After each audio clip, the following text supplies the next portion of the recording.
It is so wonderful to be with each of you again. I really have enjoyed our regular talks and presentations, and it's not only been invigorating for us, but hopefully it's been interesting to you to learn different facets of caregiving.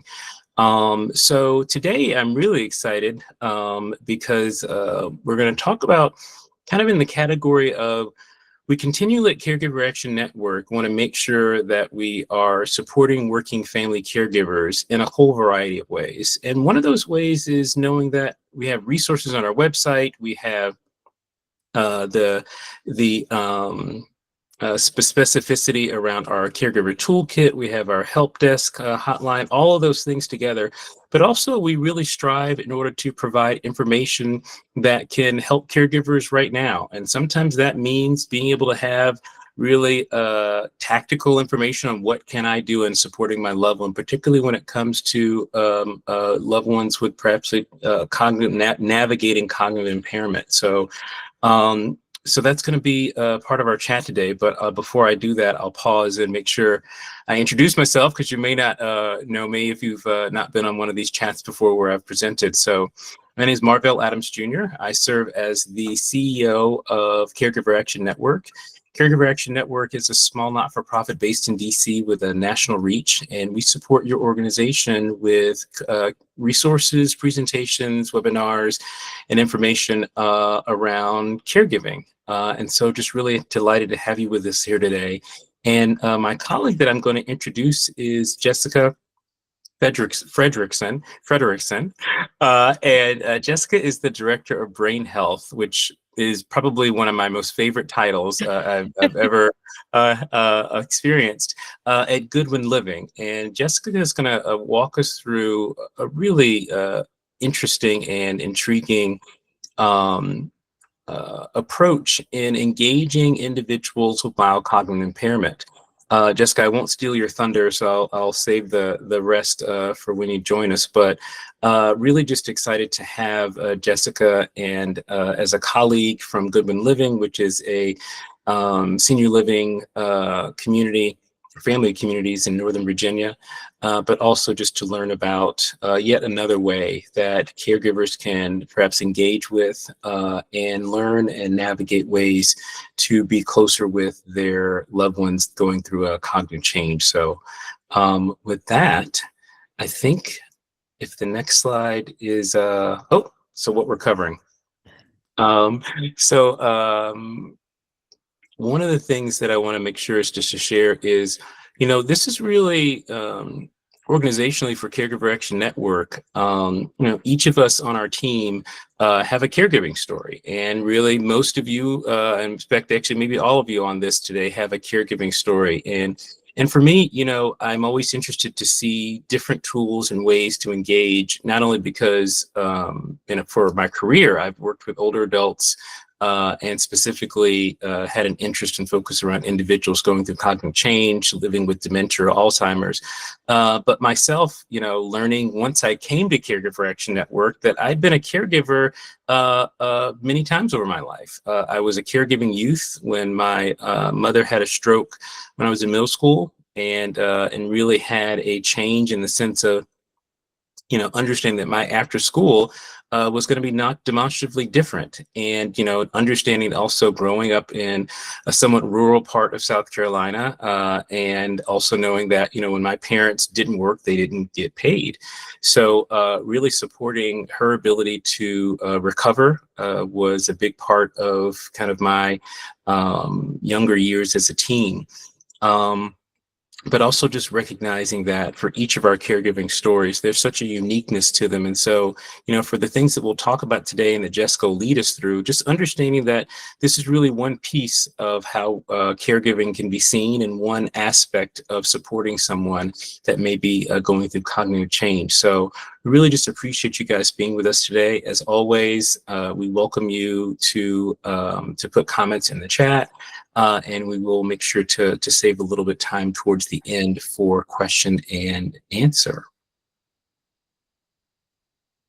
So without further ado, Jessica, I'll turn it over to you to give a much better introduction of yourself and Goodwin, and talk to us about stronger memory and brain health. Thanks, Marvell. That was a fantastic introduction. And I have to say, Director of Brain Health is my favorite title that I've ever heard or seen too. So it's pretty cool. Cool. So thank you all. I'm excited to be here with you and share a little bit about stronger memory and brain health. If you can go to the next slide. So my name is Jessica Frederickson. I have a master's in social work focused on older adults and aging from Washington University in St. Louis. I'm also a certified dementia practitioner, certified Montessori dementia practitioner, and certified Alzheimer's disease and dementia care trainer. What I get to do in my job at Goodwin Living is really help live out our mission. We are a Northern Virginia based non-for-profit that supports older adults through a variety of services. We have 3 campuses in Northern Virginia. We also have a lot of home and community-based services, and our mission is to support, honor, and uplift the lives of older adults and the people who care for them. So if you want to go to the next slide. One of the ways we do that is through our Stronger Memory program that is offered for free to people all around the country. And one of the reasons why we know this is such an important issue is that we really want to focus on prevention. We know that 30% of the American population is over the age of 60, and approximately 12 to 18% of people 60 and older are living with something called mild cognitive impairment, or MCI. And MCI is a brain, it's often a precursor within 3 to 5 years. Most people who are diagnosed with MCI will receive a dementia diagnosis. So this is the level where you are really having some memory or cognitive challenges that impact your day-to-day life, but you don't have a deeper dementia diagnosis yet. So that's about 15 million people living with MCI. And we know that our aging population is growing and our paid caregiver workforce is decreasing. And certainly for all of you on this call with, talking about your own caregiving journeys, your ability, to be a caregiver, if we can delay the need for some advanced care, if we can do prevention, if we can do some symptom improvement early on, that's going to help both the individual having some brain challenges, them live more independently for longer, and also help reduce that caregiver burden. Next slide. So what is Stronger Memory? Stronger Memory is a program designed to help those originally facing mild cognitive challenges or an early diagnosis of dementia.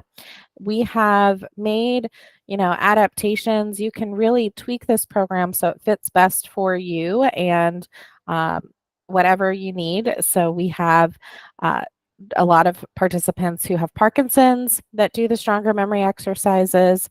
We have people who just want to prevent any potential brain challenges. And we even have people who have more advanced dementia doing these exercises in some form. So it's some simple activities practiced daily, at least 4 days a week, 5 days ideally, to engage the working memory and trigger brain activity in the prefrontal cortex. So we're looking at the part of the brain right behind your forehead, which helps with memory, recall, our working memory. So we're exercising this part of the brain, both hemispheres of the brain, and this can help stabilize or even improve our cognitive functions. Next slide.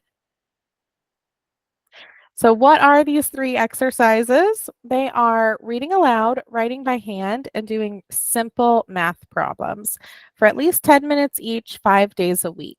I'll talk about it later. We've done some research with George Mason University and found that, on average, doing these exercises for 24 minutes a day, 5 days a week has been kind of the dosage to have a really big impact. Next slide.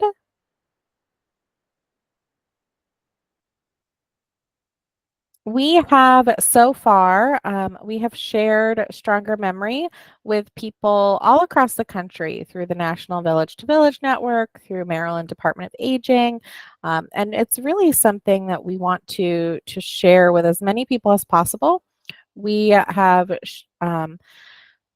this Stronger Memory originated through our Goodwin Living CEO, Rob Liebrick, when he was caregiving for his mom, Wendy. And Wendy was struggling with some mild cognitive impairment, things like not being able um, to drive. She got lost in her familiar neighborhood, and so they were looking for a way to help her stay independent. And so that's why this program is really offered at no cost to people all across the country, through that desire to empower others to find this helpful the way that Rob and his mom Wendy have found it really helpful. If you want to go to the next slide. So like I said, we have done a variety of research with George Mason University. And so they did an exploratory study, and then they did a research study with 102 participants, pre and post testing, and found that if they were doing Stronger Memory for 12 weeks compared to their pre-program scores, participants had better total cognitive scores and better scores on the recall portion of the mini MOCA. And what we saw there is that Stronger Memory, there were about 18 participants that had scored in that MCI range, having mild cognitive impairment, and they were improving by an even larger percentage than the people who were scoring in that normal range. So everyone was improving. But if someone had MCI before starting Stronger Memory, they were improving instead of maybe just 1 or 2 points on that score, they were improving, 3 points. They were bumping from scoring in the MCI range to scoring in the normal healthy brain range, which was really exciting to see. Next slide. Thank you. We've utilized grants to spread Stronger Memory as well, through our partnership with CMS, and that's partially how we've been able to reach so many people across the country. If you want to go to the next slide.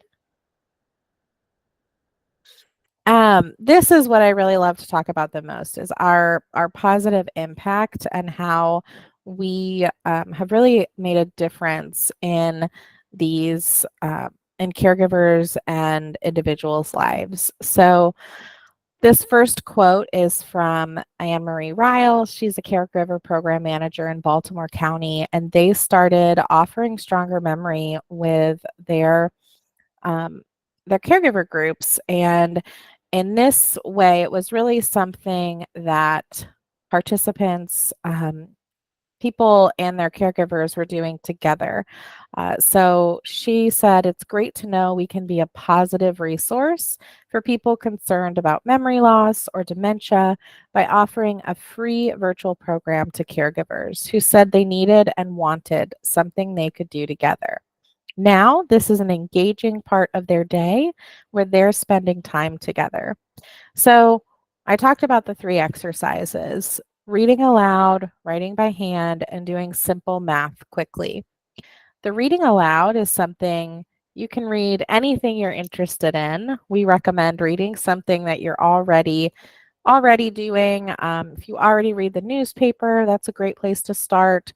If you already are reading a book, but often it can be a really great thing to partner up with someone, partner up with a friend, or caregivers partnering up with their family member or loved one to read aloud together. Take turns, set a timer, read aloud together. Brings about a lot of discussion into fun, different topics, and creates kind of a bond there. The writing prompt, so it's reading aloud, writing by hand, simple math. Writing, we have over 250 writing prompts as part of the Stronger Memory curriculum. And that is something that we really encourage people to share. So especially when you're, a caregiver, encouraging your family member to write aloud, your loved one, whoever it is you're caring for, to write by hand, and then maybe reading that aloud together. People share really interesting stories together. It's a really kind of special connection to learn things that maybe you wouldn't have talked about, and unless you had read that writing prompt. The other quote on this slide: since starting Stronger Memory, my blood pressure hasn't been this low in years. Can I read aloud the next time they check it at the doctor's office? I love that quote. I think it's kind of funny. Next slide, please. And some other quotes here. This one that says, I've been looking for something to exercise my mind. Stronger Memory is the answer. My husband and I are doing it every day, and I've noticed improvement in finding the right words, remembering recent events. And then this one, so a lot of times we see people start Stronger Memory, and if they're doing it regularly, they actually notice some other things, other abilities, being able to improve, and they can translate that brain benefit into other areas that allow them to be independent, part of their community more. So this gentleman said, since I restarted Stronger Memory, I've greatly noticed the difference in myself. I was doing a report for the church and I was surprised. I wrote continuously without stopping to look up spellings. Big improvement. So this is something that, while part of the goal is to delay the need for more advanced care, to reduce that caregiver burden, it's also to really empower the person doing the exercises to be, remember they can still do things like this. They can still read aloud, do math, and it empowers them in other ways to just be a part of their community. Next slide. So, I left a lot of time for questions, but I will share. This is a picture of Wendy in the pink here. Wendy is the inspiration behind Stronger Memory. She's been doing these exercises since 2012, and her friend there in the blue, they call each other every morning and read aloud together. And her friend Pat there in the blue has also been doing Stronger Memory for quite a while. And we really encourage a social component too. So whether you are meeting, working one-on-one with your family member or the person you're caring for, to do the reading aloud, to write together and share your thoughts, or if you are part of a bigger group or organization, we have Stronger Memory groups across the country that come together once a week.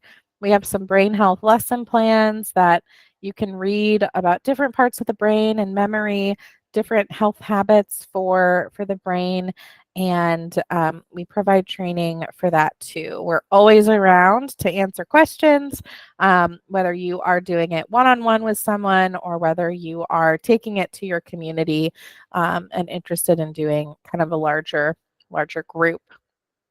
So I'll pause there for questions. There's some great things. I forgot I had this slide with some photos. So there are, I think I might have some more stories in here too. So this is Wendy. You can see some of our participants really engaging and having a lot of fun with it. Do I have another slide in here, or is that the last one? Perfect. Okay. I do a few different slideshows, so I couldn't remember. Sometimes I stick things in case people don't have questions. But yes, so this is a great picture. You have some participants in senior centers. Wendy's right there in the middle, and you can see an example there of some of the math pages. They're really simple. The key is that it's simple math. It's working that part of our brain that does recall, not the part of our brain that does really deep problem solving, because we're really working that prefrontal cortex.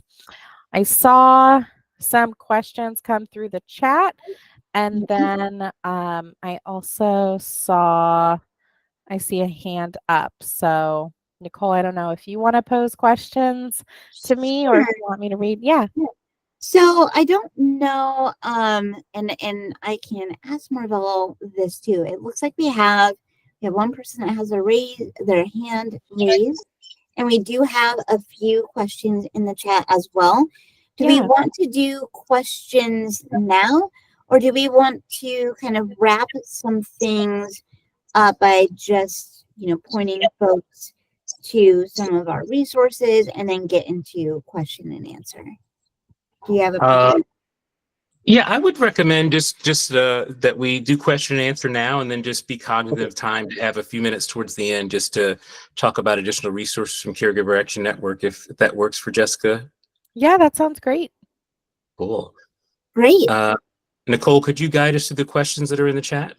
Absolutely. So the first question that came through, and I believe this is the person who may have their hand raised, Kimberly. I don't know if you want to unmute and ask your question. Sure. So I put a question in the chat. I was curious about if the type of reading matters. So I live in a multi-generational household, grandparents, grandkids. If Yeah.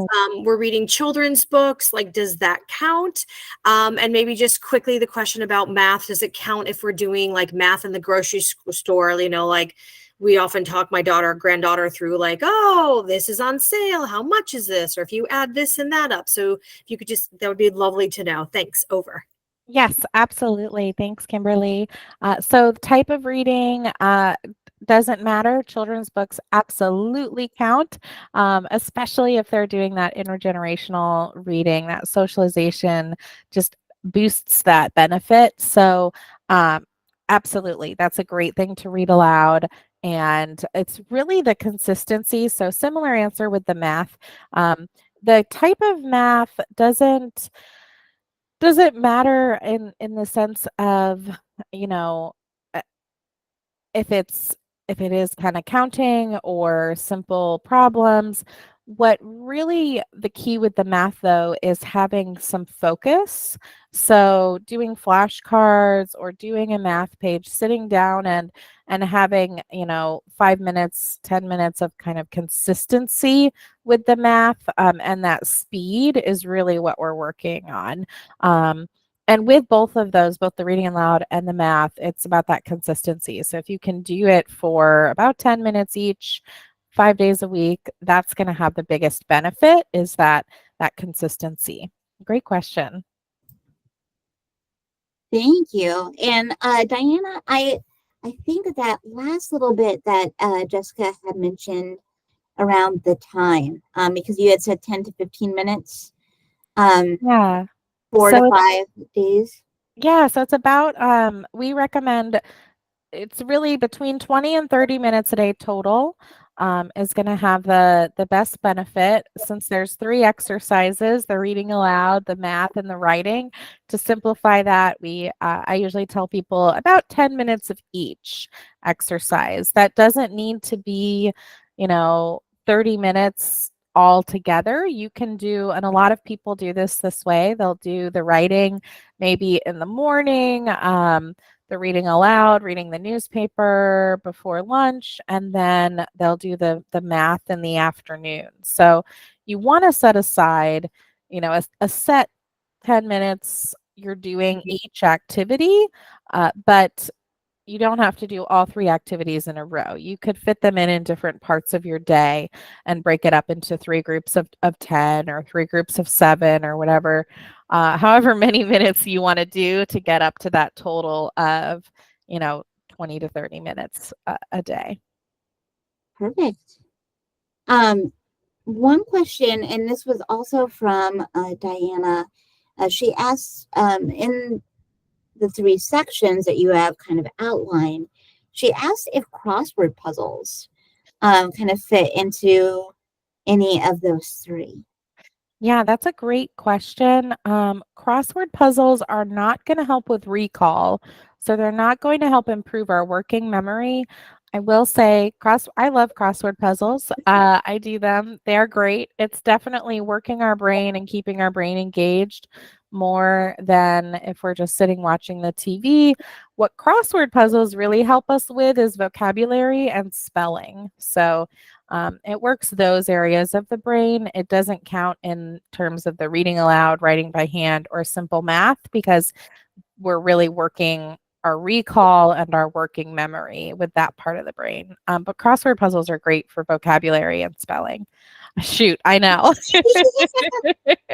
I know. I wish it would help with that too.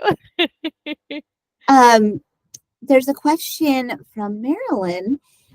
She asks, has there been a study on the impact of the Stronger Memory program for adults with a diagnosis of mild Alzheimer's, or are the benefits only to the earliest phases of MCI? And I don't know if you wanted to speak to kind of any of that data that you may have on Yeah. hand.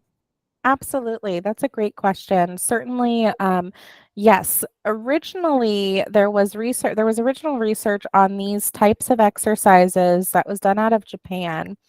And people with very advanced Alzheimer's disease were doing numeracy. They were doing reading and writing or printing exercises and seeing a brain health benefit. So that's really what inspired Rob to try to come up with something that now is Stronger Memory for his mom. So he took a lot of that research, worked with an occupational therapist, and came up with Stronger Memory, which was originally geared towards that MCI, that early diagnosis. We since have had, we've had a lot of participants who have early Alzheimer's disease or dementia. And then I mentioned really briefly, we have a grant right now. We're just entering year 2 of our 2-year grant in Virginia to roll Stronger Memory out to skilled nursing homes. And those many of those individuals actually have moderate or advanced dementia. And we're collecting a lot of data that's really going positively. We are seeing some improvement in recall. We're also seeing in those more moderate to advanced cases of dementia that there seems to be a mood benefit, a positive mood benefit. There's one story, Claritha's story. She was really withdrawn, really depressed, not wanting to come out of her room or join any activities.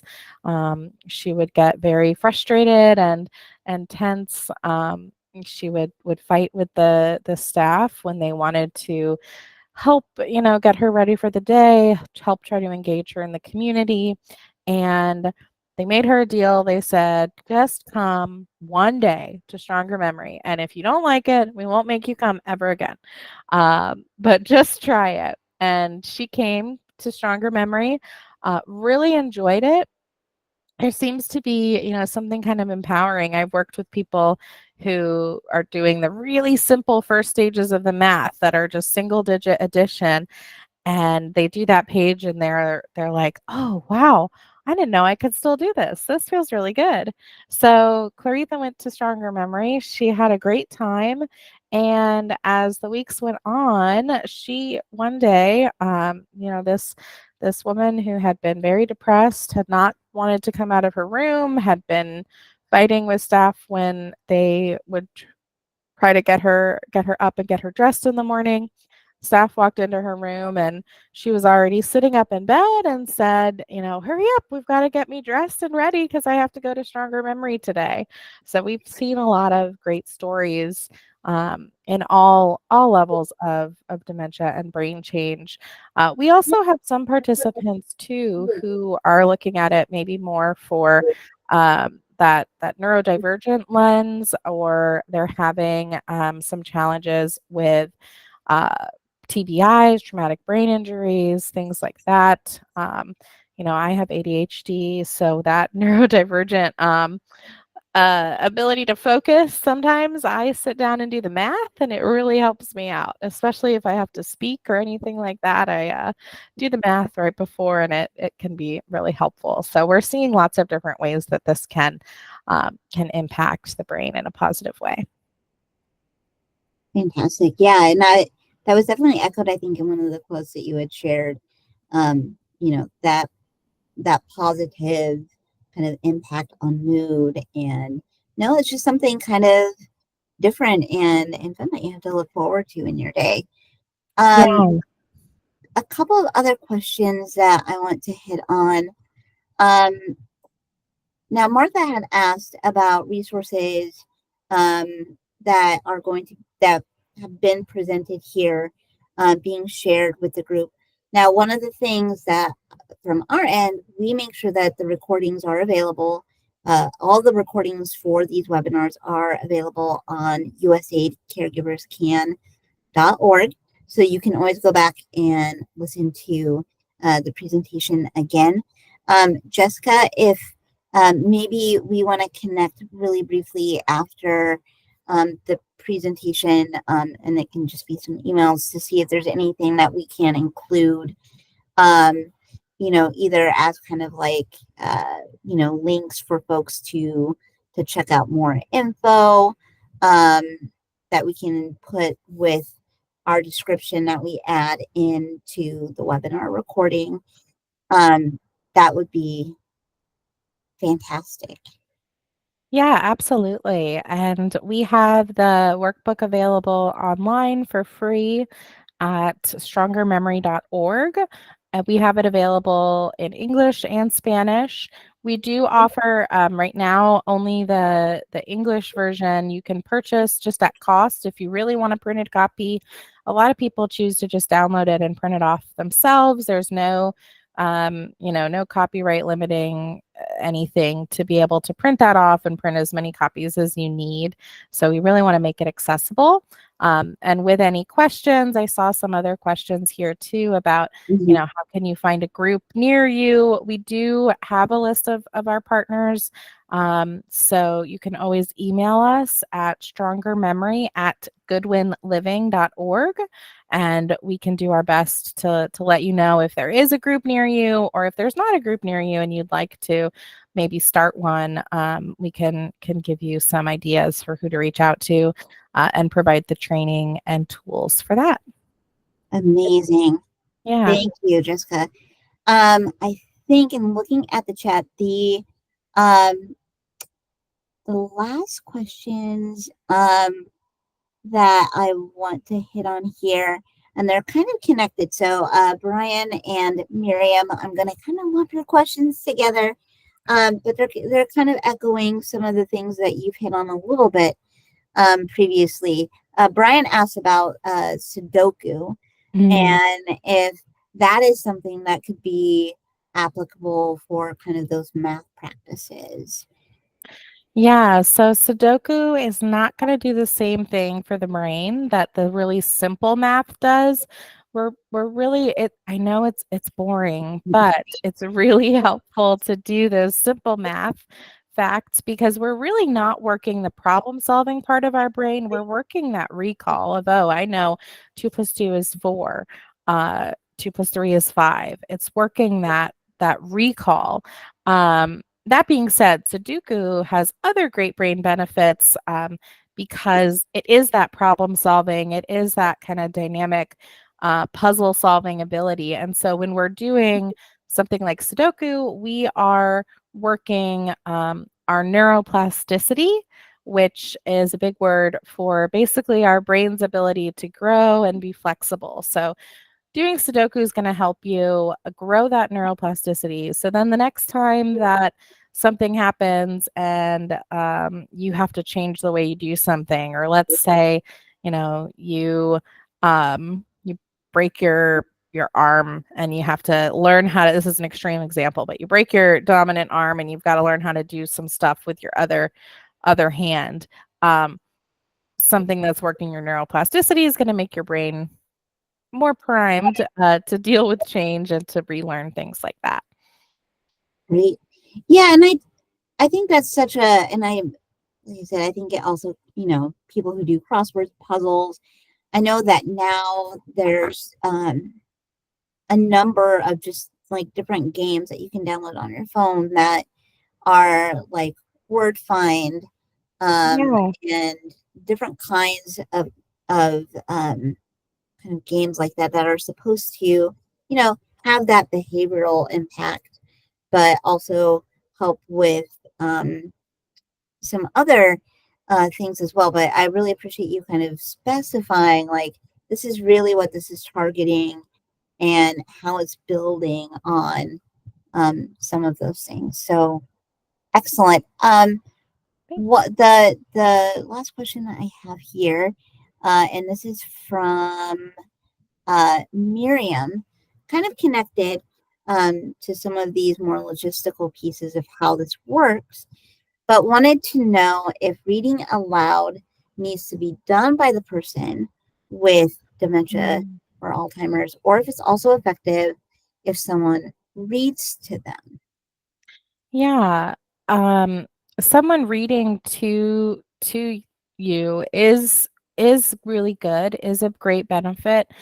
We do want to, if possible, encourage that person with dementia to also read aloud. And maybe that looks like just, one sentence they read aloud and you read the rest. Getting them involved is really gonna help. I think that goes back to the question about like what reading materials are appropriate. Somebody with more moderate to advanced dementia might actually want to reread some books that they read that have simpler language that they read, to you or to other children in their lives when you were younger. Or maybe they want to read something simple. There are some simple you can find online or on there's some free resources online or some books you can buy. Some are better than others, but one's designed actually for seniors, for people living with dementia or cognitive change, that are just going to have a simpler sentence structure, and be easier to follow. So finding something that's kind of reading level appropriate, reading aloud to someone is great, but trying to make sure that they're paying attention and involved, and reading a little sentence or two out loud is going to make the biggest impact. Great. So again, I think that really helps specify, there's a huge benefit to reading. And this is something that you hear a lot with even child development. Like there's a huge benefit in Yes. having that regular reading time where you're reading to someone, but again, having that recall, having that piece as well, I think is really important. Great. Yeah.